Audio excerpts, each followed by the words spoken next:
proprio sul punto di una delle immersioni più semplici tra quelle offerte in questa zona, a pochissima distanza da Mal di Ventre, dall'isola come la chiamano da queste parti, su un relitto un po' particolare, dell'immediato dopoguerra, stiamo parlando della seconda guerra mondiale, lo chiamano il Vaporetto. Vaporetto, sì, un relitto adagiato a 18 metri di profondità, quindi diciamo aperto anche ai subacquei open, quindi di primo livello. Come tutti i relitti conservano diciamo poi tutte quelle specie marine. Abbiamo visto durante l'immersione una bella cernia, 2 gronghi nelle fessure così del relitto. Diventano delle isole sommerse, praticamente il mare se ne appropria e così la vita man mano ci cresce attorno.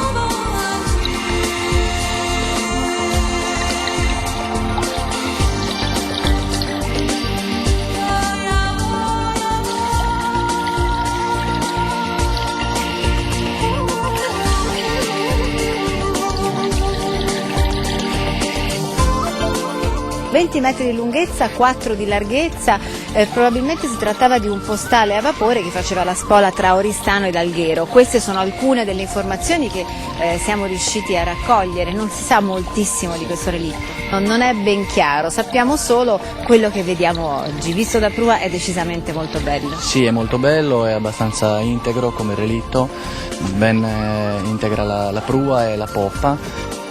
Diciamo che rispetto ai relitti che troviamo in zona questo è quello più conservato. E nelle giornate di mare tranquillo non è difficile vederlo anche da qua, dalla superficie, siamo veramente a 18 metri, la quota minima, per cui insomma è semplice vederlo, così come è facile vedere il Joyce che sta in pochissimi metri d'acqua, sempre qui sotto Mal di Ventre, ma in realtà è l'altro isolotto che ad interessarci molto, soprattutto dal punto di vista subacqueo. Parlo dello Scoglio del Catalano. Sì, lo Scoglio del Catalano, che è uno scoglio che si trova diciamo a sud dell'isola, molto bello perché ci sono questi tacchi basaltici con dei colori molto belli.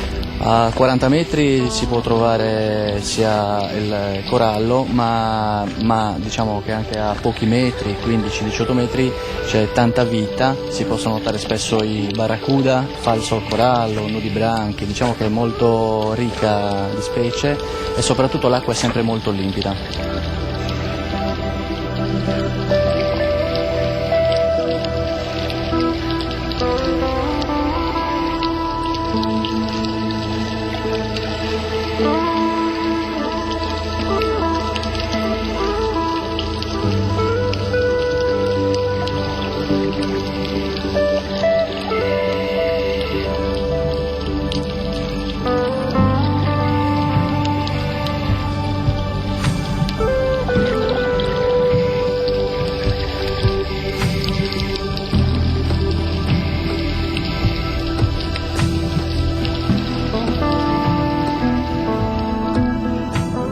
Perché il Catalano in realtà è quel che resta di un edificio vulcanico del Miocene, era una parte di cratere, quella che vediamo adesso, dall'alto si può intuire anche il resto della parte mancante, ma in acqua appunto offre questi scorci e queste sorprese straordinarie, una parete chiamata la parete del Caroselle, poi gli archi, le colonne, insomma c'è da sbizzarrirsi. Sì, gli archi, le colonne chiamate così perché sono costituite dai basalti colonnali che diciamo in fase di raffreddamento hanno assunto diciamo questa forma caratteristica di questi basalti.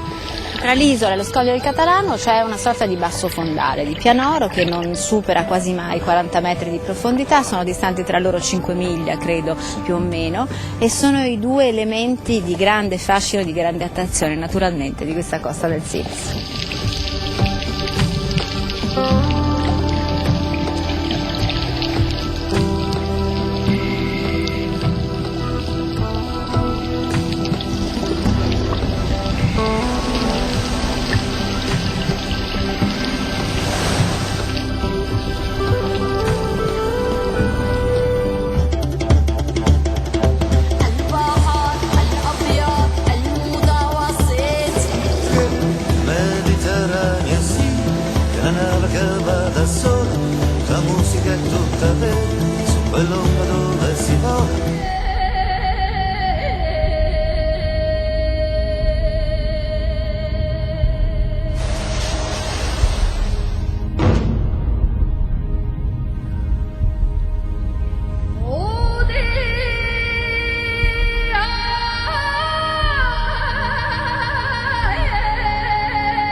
Nicola, non si accende? Diciamo che è un'operazione che richiede un po' di tempo. Il ragazzo, ecco, è la prima volta che si accinge all'accensione del fuoco. Ma l'uomo del Neolitico in realtà il focolare lo accendeva così. Anche le ragazze stanno lavorando perché comunque nell'abitazione si svolgevano una serie di mansioni, di attività. Esatto, ognuno aveva, diciamo così, la sua attività specifica. C'erano attività prettamente femminili e attività invece maschili. Ecco, quello che fa ora la ragazza non è altro che l'incisione di una forma ceramica. Intanto lei che cosa sta macinando? Esatto, ci troviamo appunto di fronte a una macina preistorica, che è appunto questa pietra più grande, di forma appunto concava, e un'altra pietra più piccola, il pestello, con la quale appunto viene macinato il grano. È un'operazione anche questa che richiede qualche ora, anche perché poi c'era la fase della setacciatura, però poi il tutto portava a un prodotto finale che è appunto quello della farina.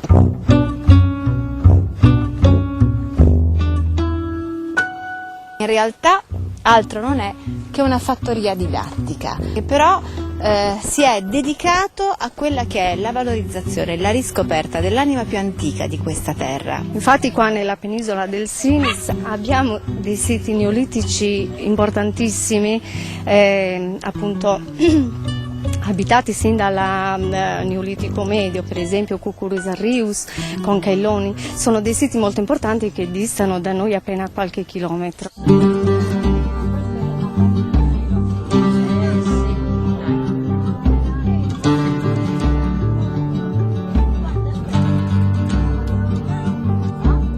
Lei cosa sta intrecciando? Adesso sto intrecciando i vimini Per fare cosa? per fare il suscatetto. E cos'è il suscatetto?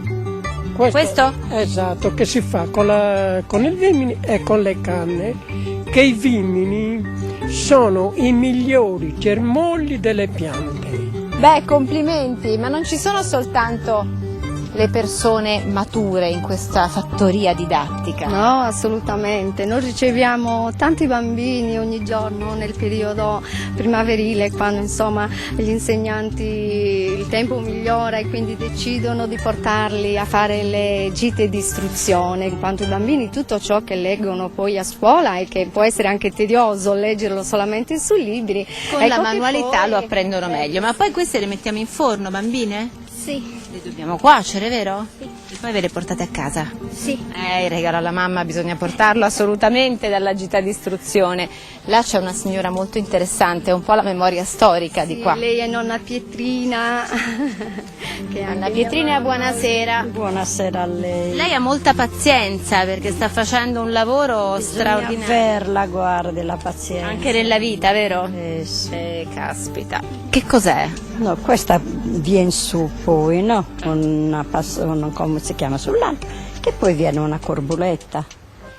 Una Un cestino, un cestino, però fatto così, all'uncinetto, No. con un ago. Con un ago, è tutto con un ago questo. Diventerà un cestino fatto con l'ago.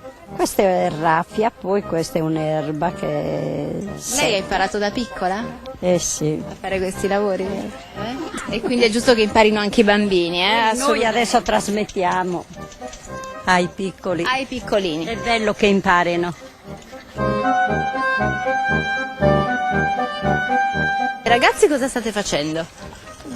Lo sapete? Sì. Ditemelo. Io sto mettendo bene marcando la freccia. Questa è un'arma, lo sai, sì? Lo sai come si chiama questa? Sì. Come si chiama? Non me lo ricordo.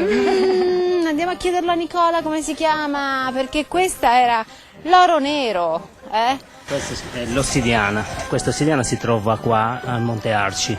C'è un grande filone di ossidiana, non si può toccare normalmente e noi riusciamo a fare delle pietre, riusciamo a averle tramite queste gave di inerti e ogni tanto trovano qualche bel pezzo. E devo dire quello che hai qui è veramente un gran bel pezzo, vediamolo. L'uomo del Neolitico come trasformava una pietra come questa in una punta, in un coltello, in un'arma? Con quali strumenti? Usava questi strumenti. Cos'è questo? Proprio per dare un colpo a... Cos'è questo, Nicola? Questo è corno di cervo. Oppure si poteva usare un altro tipo di legno, un legno molto pesante, quercia. Questa è quercia. E poi si usavano altri strumenti come questo ritoccatore che serviva proprio per rifinire. Erano furbi gli uomini del Neolitico, vero Nicola? Ed era importante qui la comunità neolitica. Sì, ricordiamo che il Sinis, regione geografica nella quale ci troviamo oggi, è uno dei territori più ricchi in termini archeologici di tutta la Sardegna. Probabilmente l'uomo qua trovò un ambiente confacente per lo sviluppo, per l'insediamento. Abbiamo un passo, lo stagno, il pescosissimo stagno, abbiamo terreni fertili, un apparato idrografico molto sviluppato, il mare, insomma tutti elementi che giocarono un ruolo sicuramente importante per l'insediamento dell'uomo fin dalle più antiche fasi del Neolitico.